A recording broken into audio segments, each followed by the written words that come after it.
पे आते हैं और उससे लड़ने को अपना जेक रेडी हो चुका है। जेक बोलता है तो तू है एली जैंग, और तू मुझे देख रहा है ना, मुझे वो तरीका पसंद नहीं आया, तो शायद मैं तुझे कुछ मैनर सिखाने पड़ेंगे बेटा। और इस टाइम जेक अपने बाप की तरह ही ग्लव्स पहन रहा है। पहनते वो एक पंच शुरू करता है एली पे, जो एली डॉज कर लेता है। और जेक इस टाइम बोल रहा है मैंने गन से सुना है तू बहुत इंप्रेसिव था। एली बोलता है भाई no hard feeling towards hostel, मतलब एली बोल रहा है मैं भी तेरे जो पीटने वाला हूँ उसका कोई हेट्रेड नहीं है मुझे, बस मैं तो अपने घर वालों को डिफेंड कर रहा हूँ। और जेक भी ये बोलता है मैं बस अपने बिग डील का ध्यान रख रहा हूँ भाई। तभी एली जेक का कॉलर पकड़ता है और उसे चोक करना शुरू हो जाता है उसके थ्रू। और एली बोल रहा है तुझे जानना है कि गन मुझे इंप्रेसिव क्यों बोलता था? तभी जेक बोलता है मैंने जैसे सुना था उससे तो बहुत डिफरेंट है, मुझे तो बिल्कुल पता नहीं था जुजुत्सु भी आता है, पर हाँ मैं समझ गया जंगली जानवर की तरह लड़ रहा है। और अभी एली जेक के ऊपर चढ़ा हुआ है ना, तो सैमुअल भाग के आता है और वो एली के सर में किक दे मारता है, दोनों को जमीन में गाड़ देता है, जिससे इनकी काइंड ऑफ इनडायरेक्टली किस हो जाती है। और ये सीन देख के शैली थोड़ा शर्मा रही है। अबे साली। खैर से बाद सैमुअल बोलता है एली जैंग मैंने तेरे बारे में बहुत सुना है, पर तू मुझे एक बात बता, तू जानना चाहेगा कि गन मुझसे इंप्रेस क्यों नहीं हुआ था? एली अपना मुंह साफ करते हुए उठता है, बोलता है शायद मुझे आइडिया है कि तू गन को इंप्रेस क्यों नहीं कर पाया। और उसके बाद एली सैमुअल पे पंच थ्रो करता है और सैमुअल इस पे किक, और इन दोनों ने अटैक करा दोनों के अंडों पे। देखो ये गलत है, ये देख के भी दर्द होता है, पर इनको क्यों नहीं हो रहा है? सैमुअल हंस क्यों रहा है अभी? कह रहा है जेक सैड हो जाता है और थोड़ा एनालाइज करता है कि यहाँ पे क्या हो रहा है। वो बोलता है भाई हम फिर से लड़ ही रहे हैं यार, क्या यूजिन पूरा टाइम यही चाह रहा था कि दूसरे क्रू दूसरे भिड़ोरों खत्म ही हो जाए, या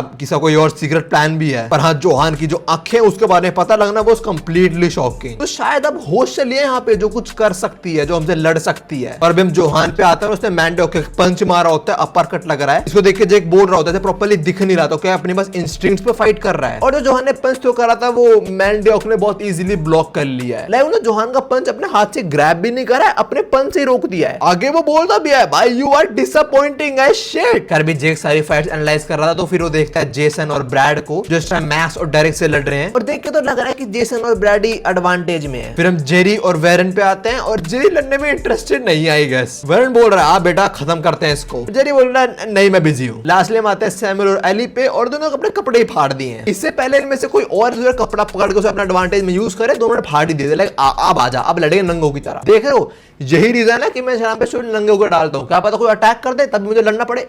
तुम समझो मेरी बात। आगे जेक बोलता है यार हम मतलब बिग डील और वकरे फाइट ऑलरेडी जीत चुके हैं, इसीलिए मैं फाइट में इन्वॉल्व नहीं होने वाला, मैं साइड में बैठूंगा। पर मेरे को समझ नहीं आ रहा है ये यहाँ पे क्या कर रहा है, कौन है ये तो वर्कर्स का तो लड़ क्यों नहीं रहा है ये? जेक इससे पूछता है गेम खेलेगा कुछ? खैर कुछ भी हो, आज हॉस्टल और गॉड डॉग तो खत्म होने वाली है। And as you can see मैंगडियोक ने ऑलमोस्ट जोहान को चोक करके बेहोश कर ही दिया है। वैसे जोहान को अब तक हमने हारते हुए बस और बस कुछ बैड कैरेक्टर से देखा है, तो हम लोग थिंक ऑफ इट जोहान कब कब हारा है? गन के अगेंस्ट और यूआई डैनियल के अगेंस्ट। बेहोश तो बस वो यूआई डैनियल के अगेंस्ट ही हुआ, गन के अगेंस्ट